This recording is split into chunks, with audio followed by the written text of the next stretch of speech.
let me introduce myself. My name is Fes Devlin from accounting class with name 632507115 from BES Cengkareng. I'd like to do a presentation about Prabowo Subianto Djodjo Hadikusumo. President Prabowo Subianto Djodjo Hadikusumo has many stories from the 1991 riots, and he has written many history books. He is an expert in military leadership, and many of his stories have been made into books. Let's take a closer look at some of his notable works. His first book outlines is the principles of military leadership that can be applied in various fields and emphasizes courage, loyalty, discipline, enthusiasm, and concern for subordinates. It also discusses the 11 principles of bad leadership as an ethical foundation. And his second book, Return Indonesia, comprises writings on topical national issues such as debt, natural resources, and economic histories for the rebuilding of independence in order to overcome the crisis. The third book, Rebuilding Greater Indonesia, focus on the transformation of the nation in achieving Golden Indonesia 2045 through poverty alleviation, economic strengthening, and food sovereignty. His fifth book outlines a nationwide comprehensive transformation strategy with an emphasis on food security, energy, and water. His sixth book was A Letter to a Friend, which is a collection of readings and took of containing messages such as the importance of learning, respect to parents, love toward the homeland, and enthusiasm. This book was written with Agus Wahadio, published by Media Kita in 2013, and contains Prabowo views on various aspects of life. The seventh book identifies the paradox of Indonesia wealth and poverty and details strategic pathways to overcome such crises. Well, that's all regarding the works presented directly by Prabowo. Now, let's go into his presentation, right? If we were discussing Prabowo's works, now let's actually see Prabowo's biodata. Prabowo Subianto was born on October 17, 1951 and is an Indonesian politician, businessman, and a former military officer who served as the 8th President of Indonesia. He previously served as the 26th Minister of Defense under Presiden Joko Widodo from 2019 to 2024. He assumed office on October 20, 2024. He has a political party called Gerindra. The reason why I'm choosing this topic, Indonesian politics is a fascinating topic to study from various perspectives, especially from a figure as influential as Prabowo Subianto. Prabowo Subianto envisions Indonesia independence in food, energy, and defense. Furthermore, his influence and career span reflect the diverse facets of Indonesian politics, from the New Order to the Reformation.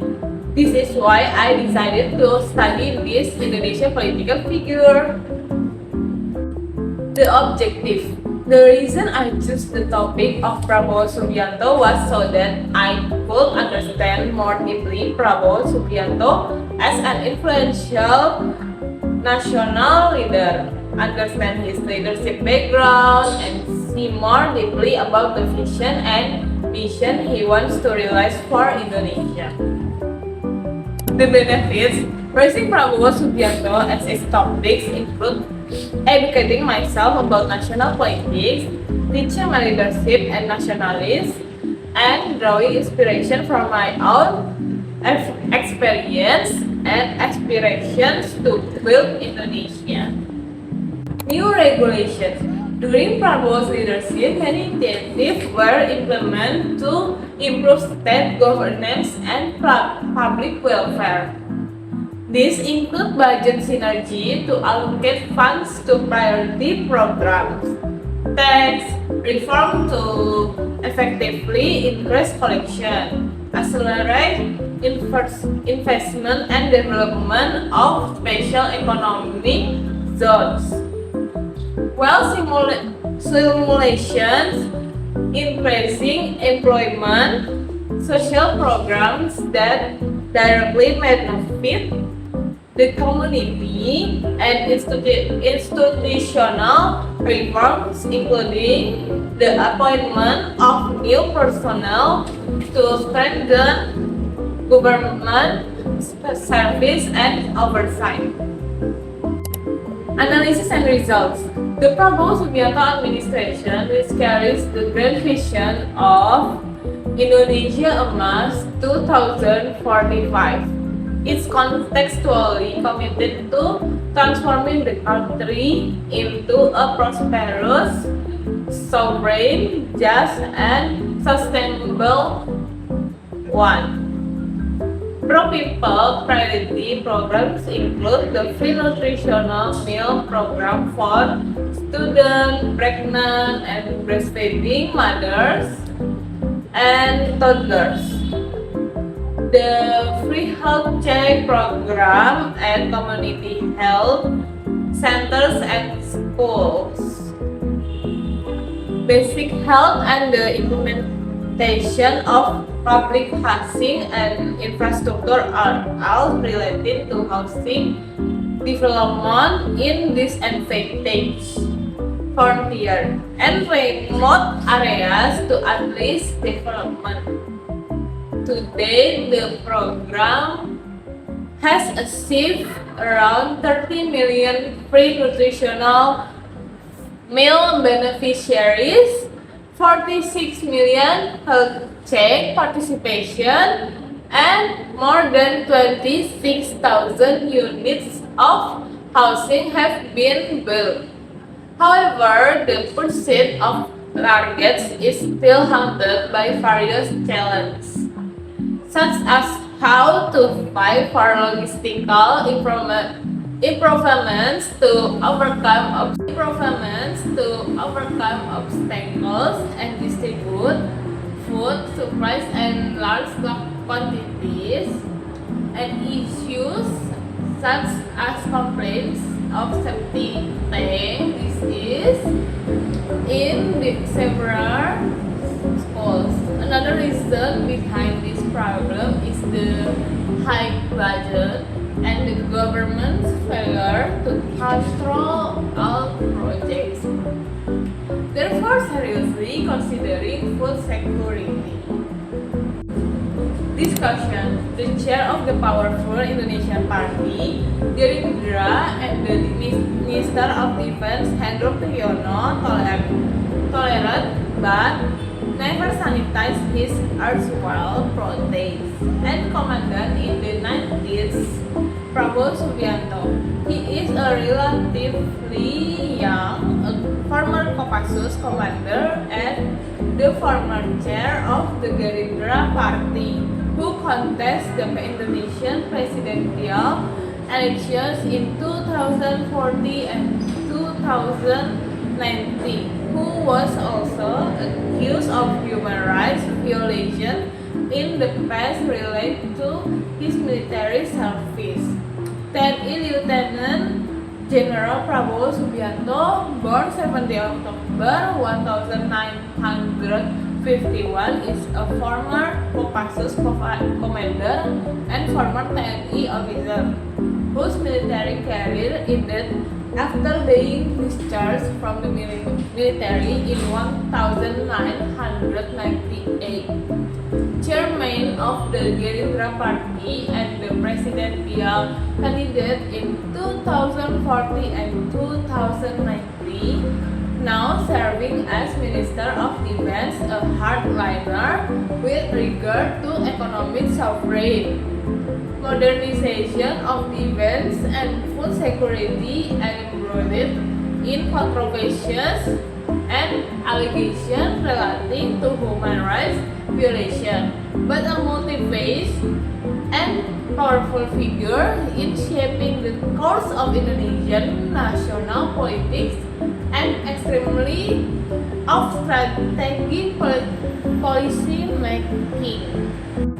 The conclusion: Prabowo Subianto is an Indonesian military and political figure who has served in the defense and government sectors, is a frequent presidential candidate, has a well-established vision for national development based on sovereignty, national defense, and people's welfare, and continues to play a pivotal role in political dynamics both in government and opposition. Thus, his public role remains silent and national policy making orbiting around his position. Simple present tense is one of the most basic tense in English that describes daily habits, general truths, repeated action, and permanent situation that happen regularly in our everyday lives. We use the simple present tense to talk about activities that we do as part of routine or habit, such as I woke up at 6 every morning, or she goes to school every day. The formula of the simple present tense uses the base form of the verb for I, you, we, they, and adds s or es for he, she, it. For example, I play football and he plays football. The simple present tense is also used to express facts, truth, or things that are always true, like the sun rises in the east or water boils at 100 degrees Celsius. To form a negative sentence, we use don't or does not for the base form of the verb, such as I don't like coffee or he doesn't watch TV. When we make a question, we start use do or does before the subject and the base verb. For example, do you study English or does he play the piano?